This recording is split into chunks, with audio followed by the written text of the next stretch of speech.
Willie Nelson famously credits weed for getting him out of Whiskey River. Last week, President Biden probably put a smile on Willie's face when he pardoned thousands of federal marijuana offenders.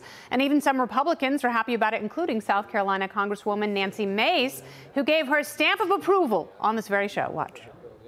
I want to give credit where credit is due. I don't always agree with the Biden administration. I've been very vocal about that. But this is a step in the right direction. No joke, the freaking Washington Post used that quote on Friday. The next step, getting governors to pardon at the state level. How likely is that? Joining me now to discuss, Cato Institute senior fellow and practicing general surgeon, Dr. Jeffrey Singer is back. Welcome back, Dr. Singer. Hi, Kennedy. So let us discuss, because, you know, this was really, yes, absolutely a step in the right direction. This is where the administration should be going.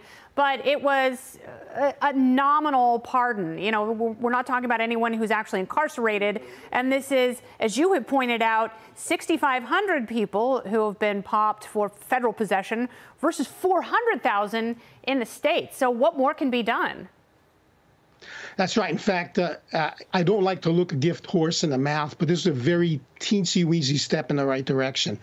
Mm-hmm. All 6,500 federal pardons, these people are not doing time right now. It doesn't affect the military, and the president actually said all of the laws against growing, selling, and distributing marijuana are still in place.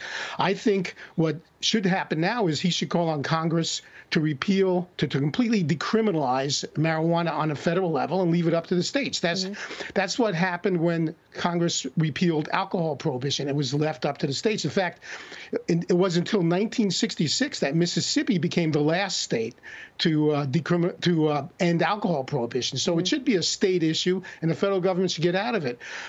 And interestingly, during alcohol prohibition, you were not arrested for drinking or possessing alcohol. It was only against the law to manufacture, sell, and transport alcohol, but not with marijuana prohibition.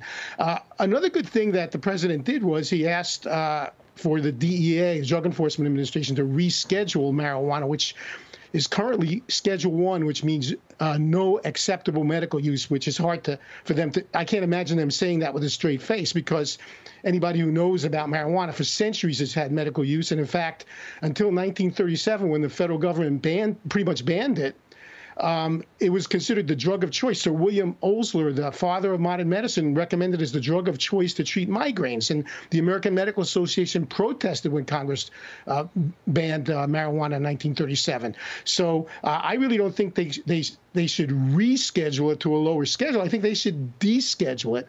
I mean, alcohol, which is a much more... How would that work? Because there's, you know, there are varying opinions on how it could actually be descheduled. How do you see that happening? Well, it's up to the DEA, and they could just take it off the drug schedule.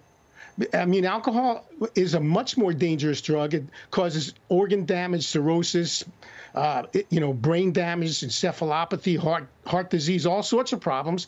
And that's not on any schedule. Yet marijuana, which is much safer, you know, it's dangerous to some people, and nothing is without dangers if it's not used in moderation. It's on a schedule that says it has no acceptable medical use. In fact, if you look at the DEA website, all of the drugs they use as examples for Schedule 1 drugs that have no acceptable medical use have acceptable medical use. So it's comic that they're even doing this. So I think that Biden, you know, I want to give him credit where credit is due, but what he should do now is call on Congress to decriminalize marijuana on a federal level and leave this up to the states.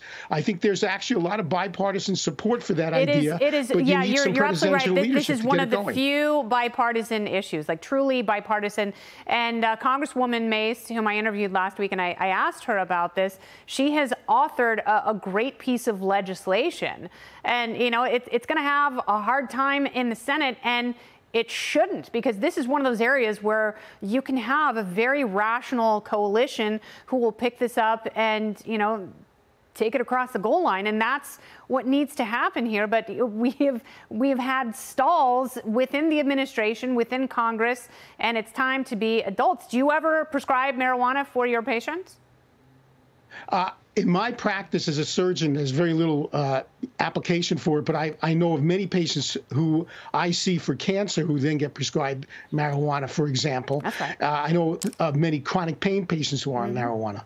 Yeah, you know why? PTSD Because patients. because chronic pain patients, opioids have been stigmatized to the point where they cannot get prescriptions. So they have to go a little puff pass. And for a lot of people, especially seniors, they're finding it's cheaper and it works just as well. So good on them, Dr. Singer. Speaking of opioids, Do you have speaking of opioids, fentanyl is Schedule 2. Yeah, and marijuana is Schedule. All right, Dr. Singer, you are great, and we'll talk to you again because I love all of your medical advice because you're a wonderful, liberty-minded physician. Thank you.